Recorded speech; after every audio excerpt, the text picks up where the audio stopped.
Have you ever wondered why the loudest voices often fade the fastest, while the real decisions are made in silence? In a world obsessed with recognition, it's easy to believe that those in the spotlight hold the power. But that illusion comes at a cost. Because the moment you're seen, you're expected. Praised one day, condemned the next. The applause you enjoy becomes a chain. The image you build becomes a cage. The Stoics taught us that true strength lies not in performance, but in restraint. And Machiavelli warned that the one who leads from the shadows, not the stage, is the one who lasts. Real power doesn't clamor to be noticed. It moves quietly, precisely shaping outcomes without needing credit. The strategist, the financier, the unseen architect, they are the ones who pull the strings while others perform. This isn't just a lesson in history or politics. It's a mirror asking how you show up in a world that rewards noise but punishes visibility. So before you chase the spotlight, ask yourself, is it power you seek or attention? Stay with me, because what follows may change the way you think about influence forever.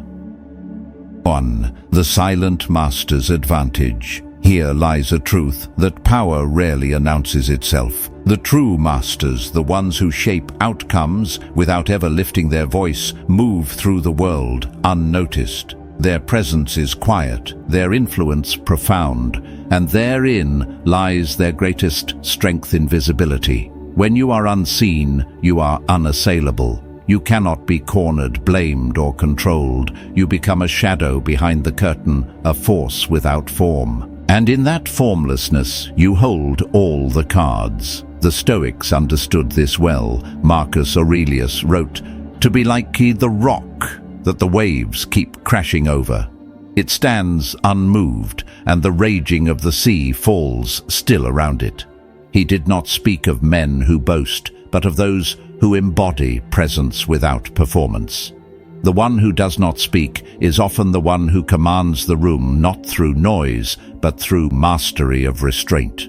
In a world addicted to visibility, the wise man vanishes. He lets others clamor for attention while he watches, thinks, calculates. And in that silence, people begin to invent stories about who he is, what he must be thinking, how powerful he must be. He becomes myth before man, and that myth, once born, cannot be questioned. It grows stronger with every unanswered challenge, every dignified silence. So when others compete to be seen, choose instead to disappear. Let your silence disturb them. Let your calm presence speak louder than their noise. Power does not need applause. Real power operates without the need for recognition, because mastery in its highest form is not control over others, it is complete control over yourself. In silence, you move unseen, and in being unseen, you cannot be touched. 2. Cosimo's invisible rule. The most formidable presence in any room is often the one who isn't in it. Cosimo didn't wear a crown. He never called himself a ruler, yet for nearly 50 years he held Florence in a quiet grip, firmer, more lasting than any king's. To the city, he was just a wealthy citizen, a patron of the arts, a financier of public works. But behind the facade of modest robes stood a man who mastered the Stoic art of restraint, subtlety, and detachment. He understood what most rulers never grasp, that to truly control a system, one must never appear to control it at all. Cosimo influenced without intrusion. He funded elections but never stood for office. He chose leaders but never wore the title. His fortune-shaped wars brokered alliances and eliminated rivals, all without placing himself in the crosshairs. And because he stayed in the shadows, he was never blamed. When a policy failed, others took the fall. When the city grew restless, it was the visible faces that were targeted. Cosimo remained untouched, still serene, like the Stoic sage, who acts without seeking recognition and leads without needing to be followed. In a city ruled as much by envy as by law, visibility was fatal. Florence devoured those who climbed too fast or shined too bright, but Cosimo rose differently, slowly, silently. He built allegiance not through charm, but through necessity. Artists, merchants, and magistrates didn't just respect him, they needed him, and in that dependency he found his leverage. It wasn't dominance, it was design. His was a power that did not shout, but endured. 5 centuries later, his example still resonates. In a world addicted to recognition, Cosimo chose relevance over display. He didn't crave applause, he created systems. And systems, unlike sentiment, cannot be overthrown by public opinion. Titles vanish, but structure remains. The man who shapes the rules rather than obeys them is the one who truly governs. Cosimo never needed a throne. He built the room where thrones were assigned. 3. Modern architects of silence. You won't find them giving interviews, their faces don't appear in headlines, and their names rarely trend. Yet, their fingerprints are on everything from the candidates we vote for, to the products we consume, to the ideas we quietly adopt, without ever realizing we've been guided. In an age where noise is mistaken for impact and popularity is confused with power, the Stoic mind must ask a deeper question: who remains unseen and yet unshakably influential? These modern architects of silence do not seek recognition. They shape the world precisely because they refuse to be shaped by it. While others chase applause and bask in attention, they remain anchored in a truth the Stoics knew well: that detachment from public praise is the first step toward true control. Marcus Aurelius reminded himself, ambition means tying your well-being to what others say or do. Sanity means tying it to your own actions. And that is the difference. The visible leaders seek permission. The silent ones reshape the terrain. Think of the election strategist who never sets foot on stage yet scripts the words that move nations. The investor whose single decision redirects the labor of thousands. The unnamed advisor who drafts laws you're forced to live under. These are not public figures, they are structural forces, and their influence is made possible by one choice: they do not speak unless necessary, and they are never the subject of their own work. In today's world, exposure is a liability. The more visible you are, the more reactive you must become. A public figure must protect a persona, but a quiet figure protects only their mission. When you are unseen, you are not expected to explain yourself.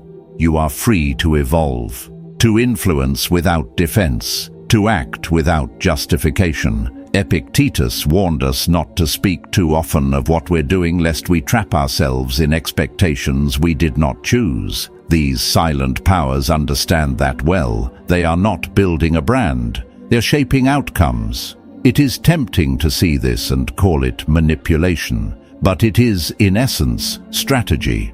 The Stoics never advocated for submission to chaos. They taught us to control what is within our reach and let go of the rest. These unseen hands do precisely that. They do not fight public battles, they frame them. They do not seek to control every person, they control the context in which people make their decisions. That is the higher ground. That is structure over spectacle. So, the next time you witness outrage, scandal, or celebration plastered across your screen, ask yourself not just what is being shown, but what is being hidden. Who benefits? Who disappears into silence just as the room gets loud? In a society where everyone is speaking, the one who chooses to remain still becomes the one worth watching, because in that stillness is strategy, in that silence is strength. And in that refusal to be seen lies a Stoic lesson for our time: the less they know your name, the more space you have to move. 4. Machiavelli's trap. Machiavelli did not distrust the crowd out of cynicism, but out of clarity. He understood, as the Stoics did, that what is volatile must never become your foundation. In The Prince, his warning is unambiguous. Visibility is seductive, but it is also dangerous. To be admired, to be adored, to bask in public affection may satisfy the ego, but it exposes the soul. It invites scrutiny, projection, and ultimately betrayal. Because the moment you become known, you become defined not by truth, but by perception. And perception, in the hands of the crowd, is a weapon.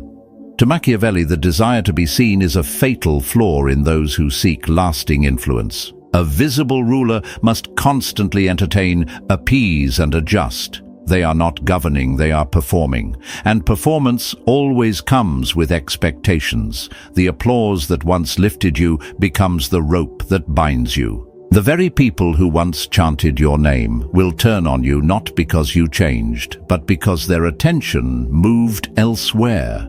Seneca might call it the madness of the masses. Their loyalty is not to justice or wisdom, but to novelty, to sensation. They do not follow virtue, they follow excitement, and when excitement fades, they look for a new spectacle. This is why the wise do not place their strength in visibility. Visibility is not strength, it is exposure. And exposure is a liability. Julius Caesar marched to the cheers of Rome until the knives found his back. Marie Antoinette smiled under chandeliers until the blade ended the illusion. Machiavelli wasn't romantic about leadership. He was practical. He didn't ask rulers to be beloved. He asked them to endure. And endurance in a turbulent world demands insulation, emotional detachment, restraint. The discipline to be powerful without being present. He urged leaders to govern through proxies, public figures who could carry the flag, deliver the speeches, shake the hands, absorb both praise and punishment. Let others take the stage, because with it they take the risk. They collect the applause, and in time they collect the blame. But the one behind the curtain remains still intact and ready to adapt. It is a Stoic strategy in essence. Do not tie your fate to what lies outside your control. Let the world rage. Let it argue over symbols. You stay grounded in your purpose, undisturbed by the noise. Machiavelli saw that every word spoken in public is a string the enemy can pull. Every image projected is an opening for attack. The more they see you, the more they believe they understand you. And once they believe they understand you, they will believe they can undo you. The Stoic approach, echoed in his warning, is to preserve your mystery, maintain your inward fortress, influence without display, move without noise. The world cannot strike what it cannot locate. Today's leaders too often chase relevance instead of resilience. They overshare, overexpose, and slowly dissolve their authority into familiarity. But familiarity in the eyes of the public breeds contempt. What was once admired becomes ordinary. What was once revered becomes replaceable. The Stoic sage does not seek followers. He seeks freedom, and freedom demands that we not give ourselves away to every passing opinion. Machiavelli's prince would never go viral. He would never tweet. He would never post. He would own the platform, fund the voices, choose the symbols, and remain unseen while others danced in the firelight. Because the less they see you, the safer you are. So if you seek to lead, not momentarily, but enduringly resist the pull to be known. Choose influence over image. Choose command over visibility. Be felt, not seen. The crowd will always hunger for a face to praise and a face to blame. Give them neither, and in that silence you will find your strength. 5. The hidden strategist's art. Not every move needs to be seen. In fact, the most powerful move is often the one no one ever realizes was made. This is the silent art of the hidden strategist, the ruler who governs without title, the architect whose vision outlasts every regime. The mind behind the curtain who never steps onto the stage. While the world turns its attention to public figures, analyzing their speeches, celebrating their victories and condemning their failures, the true master remains still, untouched and in full command. He does not need to be present. He only needs to be precise. Machiavelli understood this deeply. He wrote not for those who wanted praise, but for those who wanted permanence. The strongest leaders, he observed, were not the ones leading parades or delivering fiery addresses. They were the ones who moved through systems like ghosts, unseen yet inescapably present. They embedded their will not in slogans but in institutions, not in applause but in structure. Because visibility fades, but structure endures. The Stoics would agree. Epictetus taught that a wise man concerns himself not with public approval, but with internal discipline and the quiet mastery of what he can truly control. The hidden strategist delegates not because he is afraid, but because he is deliberate. He chooses proxies not to share responsibility, but to shield himself from exposure. These figureheads take the stage, bear the scrutiny, absorb both loyalty and blame. Meanwhile, he remains in the background, adjusting the levers, free from the weight of public expectation. In this way, he becomes untouchable, not because no one can reach him, but because no one knows where to aim. Picture a chessboard. The visible king is slow and perpetually under threat, but the strategist, he is not a piece. He is the hand that moves them all. While others react to threats, he creates them. While they strike at symbols, he studies outcomes. The world watches the board. He studies the terrain. The opponent may believe they are facing power, but in truth, they face an illusion, while the real force watches, adapts, and prepares the next move in silence. This distance is not a retreat. It is an advantage. It allows him to pivot without explanation, to shift alliances without public consequence. He is not bound by persona, so he is not trapped by it. The visible leader must justify every decision, clarify every change, maintain consistency even when the world itself changes. But the hidden strategist has no face to lose. He changes with the seasons, fluid, unshackled, stoic. In a culture obsessed with charisma, boldness, and self-promotion, this kind of invisible dominance may seem counterintuitive.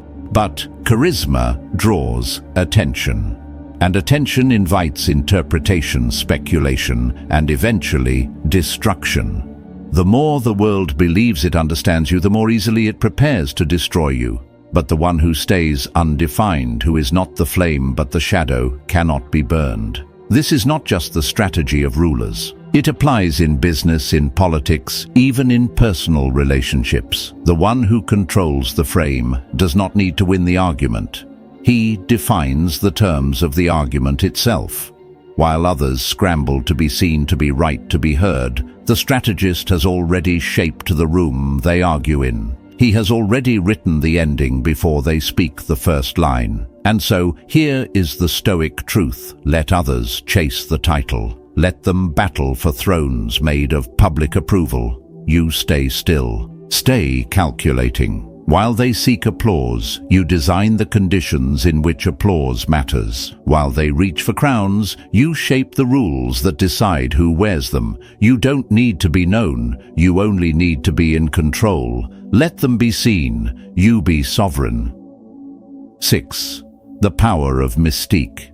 Absence is not emptiness. It is form without noise, presence without exposure. And on that silent canvas, others begin to paint their fears, their ambitions, their stories. This is the art of mystique, not built through constant display, but through disciplined withdrawal. The less they see you, the more they project onto you. And when projection takes over, perception outgrows reality. That is when your name stops being a reference and becomes a force. Machiavelli understood this well. When a ruler vanishes from the public eye, he doesn't shrink, he expands. People don't forget him. They begin to imagine him. A pause becomes strategy. A silence becomes menace. The unknown transforms into a kind of invisible dominance. And that mystique, the deliberately cultivated space between you and the world, is not the product of magic. It is the product of restraint. Stoicism too teaches this, that the wise man does not strive to be known, but to know himself. He does not react to the crowd's chaos. He watches from a higher place. Absence builds gravity. When you are not seen, you cannot be measured. And what cannot be measured becomes limitless. When people cannot define your edges, they fill the gaps with myth. And myth once formed is more powerful than proof. You no longer remain a man or a woman, you become a symbol, a question in every room, a presence that alters decisions without ever speaking. When people begin asking, what would he do? In rooms you're not even in, you have already entered through the mind, and that is real power. History confirms this truth. Genghis Khan's enemies often surrendered before they saw his army, not because of his numbers, but because of the stories that grew in the silence he left behind. In the modern world, the same phenomenon unfolds. A silent investor moves markets without a press conference. A strategist whispers once, and 1,000 opinions shift course. This is not luck. This is discipline in its purest form. Mystique is not built by avoiding the world, but by appearing only when necessary. Every time you speak, you spend some of your currency.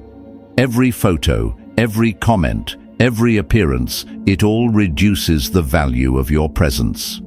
The Stoics teach us that self-mastery means knowing when to act and when to withhold. He who constantly explains himself becomes captive to others' understanding, but he who waits, who watches, who speaks with precision, trains the world to lean in. This scarcity creates weight. A rare voice is heard more clearly. A rare appearance commands more attention.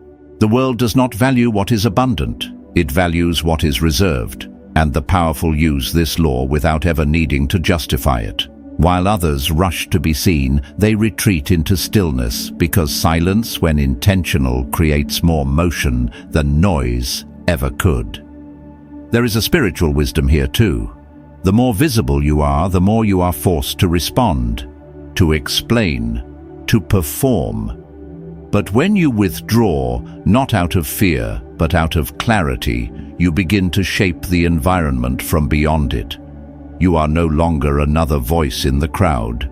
You become the silence that frames the discussion, the stillness that makes others pause. This is the paradox. The less you do, the more they believe you control. The less you speak, the more your words carry weight. The less you appear, the more your image becomes legendary. So cultivate that silence. Let absence work on your behalf. Be felt, not flaunted. Let others define your myth, because in their imagination you become larger than life. And sometimes the most commanding thing you can do is to disappear. 7. The strength of absence. Absence is not weakness, it is not hesitation, and it is certainly not fear. In the hands of a Stoic strategist, absence becomes a force, calm, cold, and deliberate. It is not the retreat of the timid, but the positioning of the master who understands a fundamental truth. Power is not maintained by noise, but by stillness. While the world glorifies visibility, the one who leads in silence shapes outcomes without becoming a target. To step back is not to disappear, it is to prepare. Every moment spent outside the spotlight is not lost. It is invested. Like a blade, sharpened in the quiet, the disciplined mind watches, learns, and refines. While others deplete themselves in the pursuit of recognition, the quiet leader waits. Not for applause, but for alignment. For the moment when one precise move will outweigh 1,000 noisy gestures. He is not behind the game, he is above it. Invisibility is not concealment. It is protection. It guards the most vital currency in any struggle, unpredictability. When others don't know what you're planning, or even if you're planning, their defenses scatter. They guess, they overcompensate, and that doubt becomes your leverage. Meanwhile, you conserve your energy. You avoid unnecessary entanglements, public errors, and reputational erosion. You're never seen reacting because you never allowed yourself to be drawn into the arena in the first place. And the less you respond, the more others expose themselves. They reveal their anxieties. They try to anticipate you. They speak more than they should, but you stay still. And by saying nothing, you see everything. In every realm of power, politics, business warfare, the truly dominant build distance between themselves and the fire. They act through layers, generals, spokespeople, proxies. Not because they are afraid, but because they understand that distance is control. Each intermediary is both a shield and a symbol. I do not need to be visible to command. The Machiavellian mind does not clamor for the stage. He builds the stage. He does not seek the crowd's praise. He selects who will receive it and when. This is not emotional detachment. It is strategic discipline. He thinks in decades, not news cycles. He does not need to win every debate. He only needs to own the conditions where debates are forgotten. In corporations, the CEO may give the interview, but the silent shareholder decides who holds the chair. In government, the official reads the speech, but the strategist behind the curtain decides what is said. And when something breaks, it is always the visible face that falls. The architect remains, adapts, endures. This method is ancient because it speaks to a timeless law. The one who truly holds control must never hold exposure. Visibility invites demands. Exposure breeds limitation. But absence allows you to move without resistance. It lets you redirect outcomes, rewrite alliances, and erase errors without ever being held in place. Absence, then, is not a retreat. It is a declaration: I do not need to be seen to shape what lasts. In a world that shouts, stillness is power. It disturbs those who crave reaction. It unsettles those who seek to predict. And while they prepare for battles that may never come, you've already shaped the end. Because the true master does not show up to every fight. He arrives when it's already over, and everything has moved in his favor. In a world that shouts, your silence can become your greatest strength. Speak less, move wiser, and let your presence be felt, not flaunted. If this message resonates, comment "Silent Power" below. And if you're ready for more clarity, more control, subscribe and stay close. Your next step begins in quiet.